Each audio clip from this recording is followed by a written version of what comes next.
मुंबईतल्या गोराई बीचवर एक अत्यंत धक्कादायक प्रकार समोर आला आहे। सी ब्रिज किचन नावाच्या हॉटेलमध्ये रात्रभर पार्टी सुरू असते।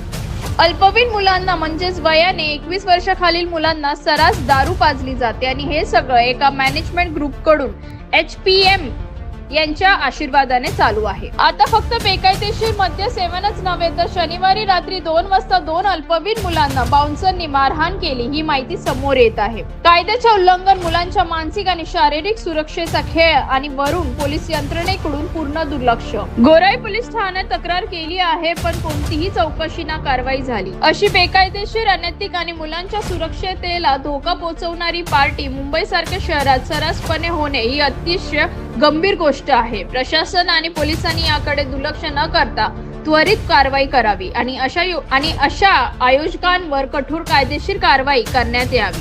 हे फक्त कायद्याचं उल्लंघन नाही तर आपल्या पुढच्या पिढीच्या भविष्याशी खेळ आहे।